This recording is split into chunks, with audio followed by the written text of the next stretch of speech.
the beers in the air.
Was 2027.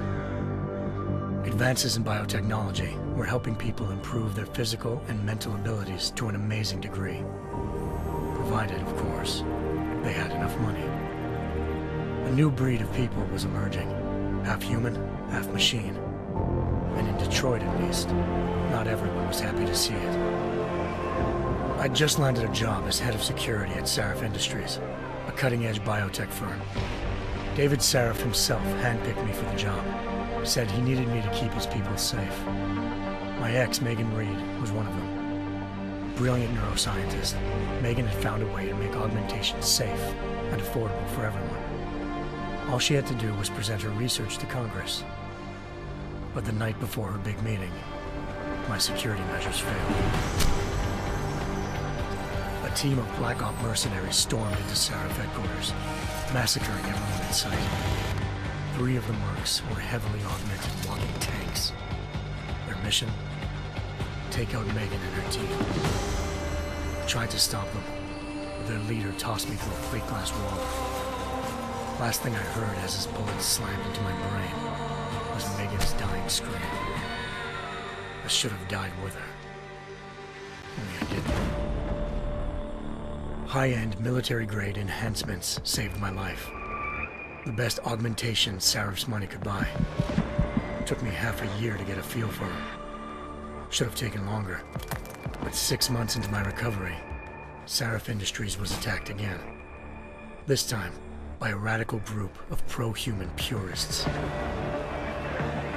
Violent, militant, and fanatically opposed to human augmentation.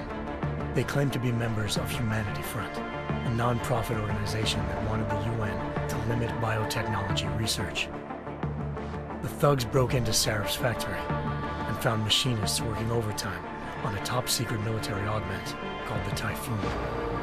Sarif sent me to retrieve it, and when I did, I found one of the so-called purists next to it, wired with cerebral implants, trying to download its classified specs. Obviously, something more was going on. The Aug killed himself before I could question him. Sarif ordered me to dig deeper, so with the help of Frank Pritchard, Sarif's head of cybersecurity, I did. Turns out a second hacker had been controlling the Aug's actions from somewhere off-site. Pritchard and I tracked his signal to a secret FEMA internment camp in Detroit. The Black Op mercenaries were there. The same mercs who'd left me for dead 6 months before. Figured they'd try again when they saw me. It wasn't so easy for them this time. I took out the tank named Barrett, even got him to give me a new lead. A penthouse apartment in China. Of course, we both knew it would be a trap in the end.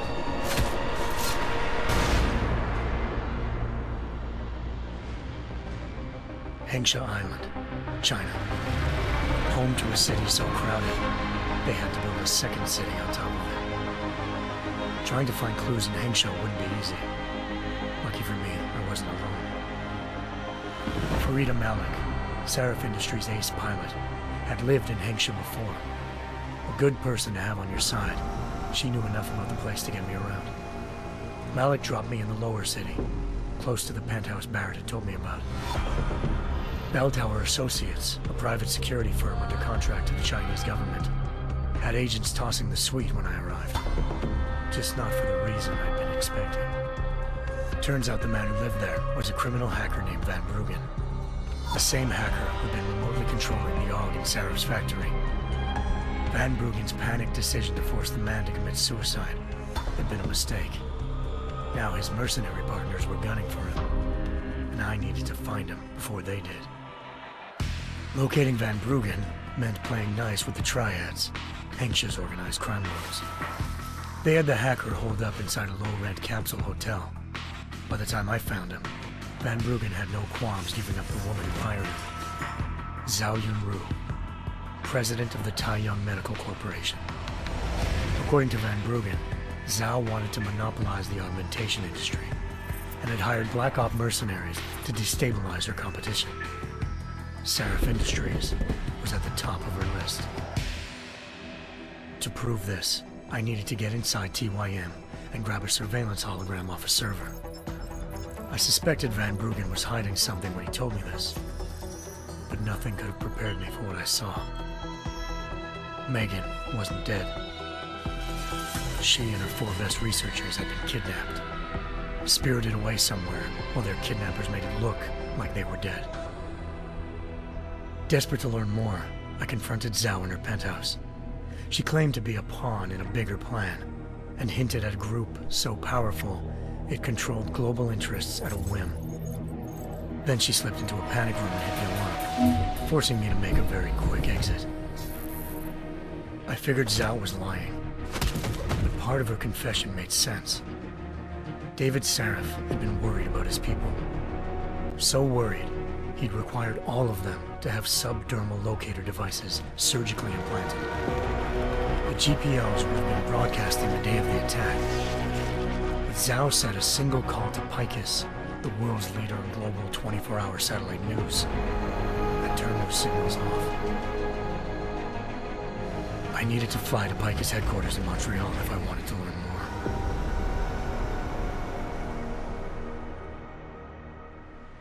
Eliza Cassan, Picus Communications' First Lady of News. Malik thought I was reaching when I told her Eliza was involved in this. The world's most famous news anchor, working with a mercenary hit squad. But when I confronted Cassan in her office, she freely admitted to jamming Detroit's satellites the night Megan's team had been taken. Said she's just been following her commands. I suspected she wanted to say more. But Black Op mercenaries showed up looking to shut us both down. And just like that, the Eliza I'd been talking to disappeared. The mercs were led by an augmented killer I'd crossed paths with twice before. Fedorova, a woman who'd made silence her best friend. She waited for me to track Eliza's transmission to a secret server room underneath the Picus complex, then jumped me from behind. A deadly fight ensued. I made sure she never moved silently again. With Fedorova down and no one left to keep Eliza quiet, she reappeared. Turns out Picus's First Lady of News wasn't a lady at all. She was a sophisticated AI program, engineered to monitor data streams and control what people believed. Liza told me the Mercs had brought in a Humanity Front doctor named Isaiah Sandoval to remove the scientist's implanted tracking devices while Detroit's satellites were down. She also told me to speak to David Sarif if I wanted to learn more. By the time Malik and I got back to Detroit, tensions between normal and augmented citizens had reached a flashpoint. Riots were breaking out in several cities. The UN was being urged to intervene. Sarif was trying hard to convince Hugh Darrow, the inventor-turned-philanthropist who'd once been a leading proponent of enhancement technologies, to help stop a possible regulatory vote. Sarif had a lot riding on Darrow. Megan's discovery would have given millions of people the chance to evolve beyond their normal human abilities, and at the same time catapulted Sarif Industries to the top of the Fortune 500. According to Sarif, Megan's kidnappers knew this, and didn't want people evolving unless they controlled how it was done. He called his enemies Illuminati, and urged me to keep searching. Determined to do so, I tracked down Sandoval via America's most outspoken augmentation opponent, Bill Taggart, Sandoval's boss and founder of Humanity Front. Sandoval admitted to operating on Megan's team when I confronted him, but said he hadn't removed their GPLs. He'd merely switched them to a different frequency. Pritchard was able to trace one of the signals to China. Malik and I immediately took off in pursuit. Unfortunately, the Illuminati were one step ahead.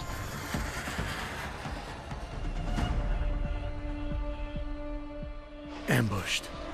Shot out of the sky by Bell Tower Associates, seconds after entering Hengsha's airspace. Malik's piloting skills saved me. After a tense and bitter struggle, I escaped into Lower Hengsha. The tracking signal I was following led straight to the Triads, or more specifically, to the augmented arm of Tong Si-hung, leader of a gang of augmentation harvesters. Tong said they'd taken the arm off a corpse, which Bell Tower had left at their door, meaning at least one of Sarif's scientists was dead. Maybe not the rest of them, though. Tong pointed me to a port used for human trafficking and helped me slip aboard a Bell Tower ship. It was sailing to Rifleman Bank Station, a military base in the South China Sea. Bell Tower was holding kidnapped civilians as prisoners there, and using them to perfect the Hyron Project, a human-computer interface that left most of its test subjects dead. My search for Megan would have ended then, if not for a mysterious ally named Quinn. In exchange for my help exposing Bell Tower, he slipped me aboard a second ship headed to Singapore, and an Illuminati-run biotech facility called Omega Ranch. 3 of Sarif's scientists were there, forced by their captors to create a technology capable of remotely shutting down augmented abilities. Thanks to an emergency recall notice issued by the World Health Organization, millions of people all over the world already had the biochip installed. With the help of the scientists, I tracked Megan to a private section of the ranch. There, I ran into Yaron Namir, the walking tank who'd put a bullet in my brain the first time we met. He'd teamed up with Zhao and was hoping to catch me off guard. Their little ambush didn't work. I found Megan in a suite belonging to Hugh Darrow, the billionaire philanthropist who'd Sarif had called on for help. Darrow had convinced her to go along with the biochip plan by promising to sabotage the tech. As she was explaining this, Darrow appeared in a global broadcast, telling the world that augmentations would be the death of mankind. Then he activated the biochips to prove his point. All over the world, augmented people flew into a killing frenzy. Darrow had betrayed everyone, and it was up to me to set things right. To do it, I had to reach Panchaea, a massive installation in the Arctic Ocean. As I raced through corridors built by an all-augmented workforce, I saw death and destruction firsthand. By the time I shut down Darrow's broadcast, I knew the damage he'd done. Still, humanity's future remained unclear. How would the world react to this sabotage? Would people ever regain their faith in augmentations again? what would be the Illuminati's next move. Only time will give us the answers.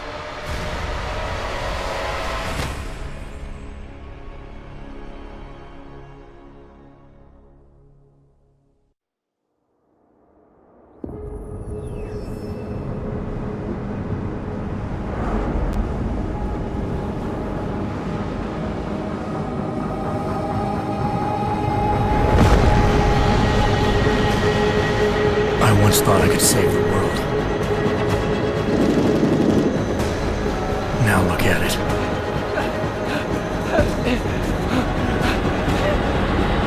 In yet another augmented terror attack, 251 passengers aboard Sister Airlines Flight 451 were killed when an augmented passenger broke into the plane's cockpit and ruthlessly butchered its flight crew.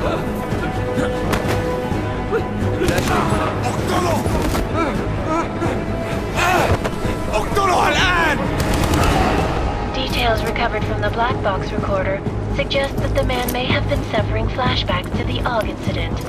That horrible day 2 years ago when augmented people all over the world flew into a psychotic killing spree, causing the greatest loss of life in recent history.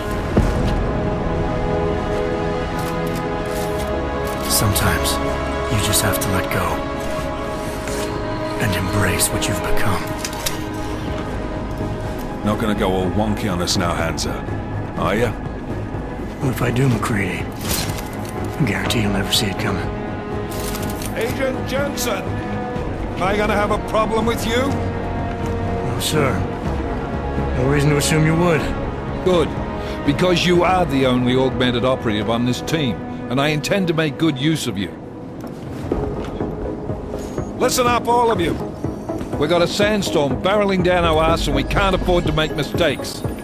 We're going after this man, an arms dealer named Shepard. He's ex-Bell Tower, one of the Special Forces commanders who disappeared during the incident. And he's come out of hiding.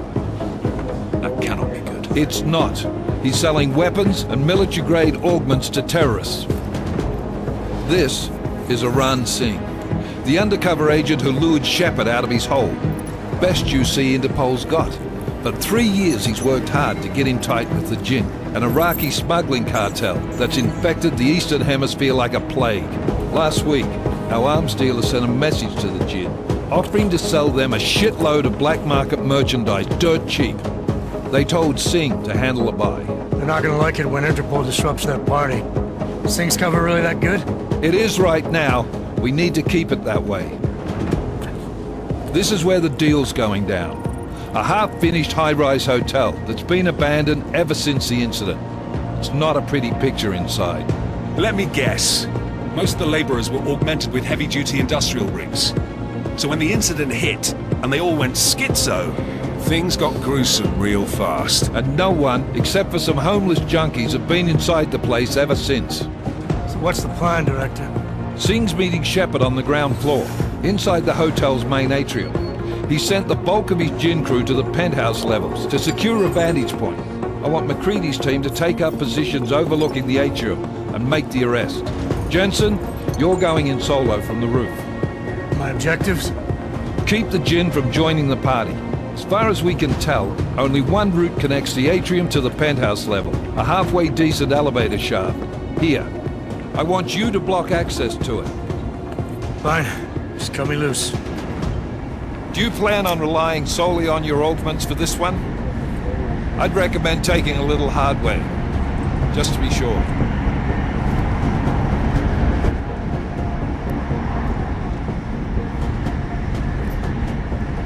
I'm not leaving my six exposed. Give me something lethal. Your call, but Singh's undercover in all this. So watch your fucking sights. What about range? There's lots of wide spaces and high ceilings in there, but a number of tight and constrained rooms too. So it's a crapshoot, really.